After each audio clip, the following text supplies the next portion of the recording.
ഉപ്പും മുളകും സിറ്റ്കോം താരം സിദ്ധാർത്ഥ ഓടിച്ച വാഹനം ഇടിച്ച് കാൽനട യാത്രക്കാരന് പരിക്കേറ്റു. മദ്യലഹരിയിലായിരുന്നു സിദ്ധാർത്ഥ എന്നാണ് പുറത്തുവരുന്ന വിവരം.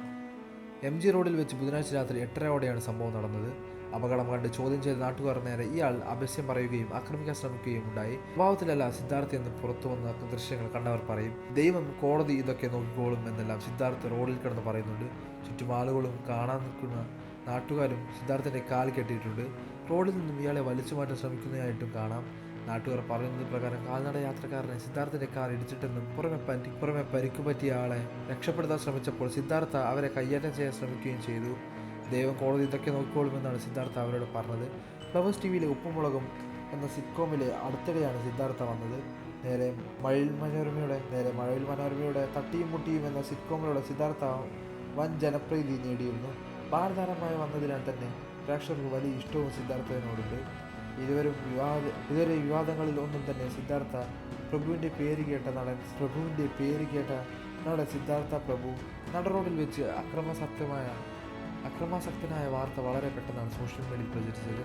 സിദ്ധാർത്ഥ മദ്യലഹരിയിലായിരുന്നു എന്ന് പുറത്തുവരുന്ന വിവരം സിദ്ധാർത്ഥിനെ വിമർശിച്ചും പരിഹസിച്ചും ഒരുപാട് കമന്റുകളാണ് വരുന്നത്. ടെലിവിഷൻ പ്രേക്ഷകർക്ക് ഏറെ പ്രിയങ്കരനായ നടൻ തന്നെയാണ് സിദ്ധാർത്ഥ.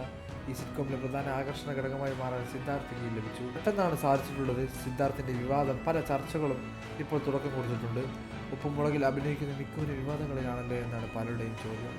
2021 മോഡലുകളുടെ മരണവുമായി ബന്ധപ്പെട്ട് ആരോപണപൂർണ്ണമായ DJ പാർട്ടിയിൽ സിദ്ധാർത്ഥമുണ്ടായിരുന്നു എന്ന് അന്ന ജോൺസൺ ഇപ്പോൾ പറയുന്നുണ്ട്. സിദ്ധാർത്ഥ മദ്യപിച്ച് വണ്ടി ഓടിച്ചത് ഒരാളെ തട്ടി, അതിൻ്റെ ഞാൻ ലഘൂകരിക്കുന്നില്ല.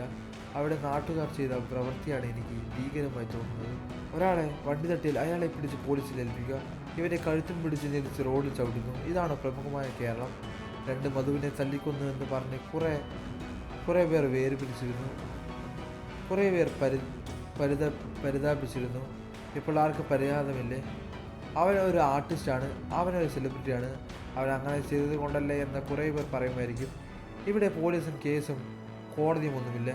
ലോകത്തിൽ ആദ്യമായി മദ്യപിച്ച് വണ്ടിച്ച ആളൊന്നുമല്ല സിദ്ധാർത്ഥ. ക്രിസ്മസ്, ന്യൂ ഇയർ സമയത്ത് മിക്കവാറും എല്ലാവരും മദ്യപിച്ചായിരിക്കും വണ്ടി ഓടിക്കുന്നത്. അത് നല്ലതല്ല ഞാൻ പറയുന്നത്. പക്ഷേ പ്രതികരിക്കേണ്ടത് ഇങ്ങനെയായിരുന്നില്ല. ഒരാളെ ചവിട്ടിക്കൂട്ടിയല്ല പ്രതികരിക്കേണ്ടത്. നാണമില്ലേ എന്നാണ് ജിഷിൻ മോഹൻ പറഞ്ഞത്. പുറത്തു വന്ന വീഡിയോയിൽ ഒരാൾ സിദ്ധാർത്ഥിൻ്റെ കഴുത്തിൽ പിടിച്ച് മുറുക്കുന്നത് കാണാം. വീഡിയോ ആര് കണ്ടാലും പ്രശ്നമില്ലെന്ന് ഇയാൾ പറയുന്നുമുണ്ട്. കൂടുതൽ വാർത്തകളും വിശേഷങ്ങൾ അറിയാൻ ഈ വീഡിയോ ലൈക്ക് ചെയ്ത് സബ്സ്ക്രൈബ് ചെയ്ത് സപ്പോർട്ട് ചെയ്യുക.